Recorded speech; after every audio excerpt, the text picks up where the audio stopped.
What's up, students? Today we're going to talk about something everybody's dealt with. Think about your friends and how each one of our friend groups, we seem to have this set of unspoken rules that everybody in your group knows, even though you don't usually talk about them. I know for my friends, we had a specific set of rules that we never talked about, but we knew. They were be honest, we'd help each other pass our classes. If somebody was talking bad about one of us, we had each other's back. But I think the most important rule for us was if we liked a girl, our friends backed off. And we took it so seriously. The only reason one of us would talk to a girl that one of our friends liked was to hype him up, to let her know how awesome he was. And we firmly believed this to be a rule that generally every friend group followed. But we learned differently one day whenever a girl texted my friend Luis, and this was a girl that I liked, and she texted him and told him that she liked him and wanted to know what he thought. Where we realized that not all friend groups follow this same rule is whenever that girl and one of her friends got into a huge fight because she knew that her friend liked Luis. I mean, these girls who were friends, a couple weeks later were literally brawling in the hallways. I mean, one of them might as well have hit them with the RKO. Like, it was crazy how many people were in there screaming and yelling while this was going on. And then after the fight, as they were pulling two girls apart, the girl who had messed up actually looked at the other girl and said, "I'm sorry you think dibs means anything." And pretty much saying, sorry, not sorry.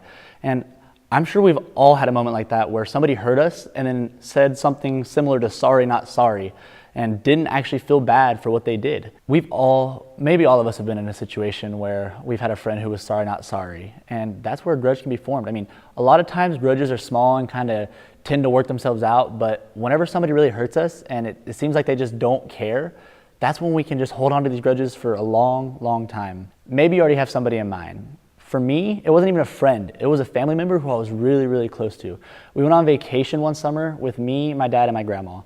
And my dad, at the time, I didn't know, but he was addicted to drugs. And as the trip went on, my dad and my grandma got into a huge argument that got really bad. And my dad actually had to leave Yellowstone and go home and kind of just left me and my grandma there by ourselves. Because I love my grandma so much, I held on to that pain and anger for a really long time. And students, here's what I want you to know. Grudges may seem small to the people around you, but to you they may be big. Like that fight back in middle school, it seems small to everybody, especially me, because Luis didn't like either of the girls, so it didn't matter. But to them, it was huge, and they were really hurt by each other's actions. Students, here's what I want you to know. Grudges are nothing new. They even go back to Jesus' time. Here's what I want you to see today. This guy, Paul, who was an early church leader and planner and just one of the most well-known followers of Jesus. And because he was so well-known, he kind of had a target on his back to the people who did not like Jesus or his followers. And they beat him, they stoned him, and they did all these terrible things to Paul just for trying to help people. If anybody had a grudge to hold, it was him. But students, I want you to hear what he had to say about grudges to his fellow followers of Jesus. Here's what he says. Make sure that nobody pays back wrong for wrong, but always strive to do what is good for each other and for everybody else. And so if you look at the first part of the verse, he says, make sure that nobody pays back wrong for wrong. That sounds crazy to some of us because the only thing we want to do when somebody hurts us is to let them know how we felt. Let them feel the pain that they brought us, right? And he goes on to say in the second part of the verse, but always strive to do what is good for each other and for everybody else. And that's where it's so easy for us to be like, hold up, Paul. So not only can we not pay these people back, but we have to be nice to them too. The reason Paul says this, though, is because he understands one of the fundamental truths about grudges. And this is what it is. The more you hold on to a grudge, the more it holds on to you. And this is what I mean. I'm sure you've all seen this, students. I've won hundreds of them at the Chuck E. Cheese's over the past however many years. And similar to these, grudges work in the very same way. Remember, the more you hold on to a grudge, the more it holds on to you. This event may have occurred years in your past, but if you haven't let go and forgiven that person yet, it still holds on to you. The only way for you to be freed from a grudge is for you to forgive and let go. The only thing that you can really control is you.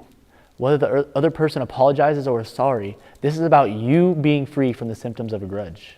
And for me and my dad, I forgave him a few years after what had happened, but it wasn't until a few days ago that he actually called and apologized to me for that day.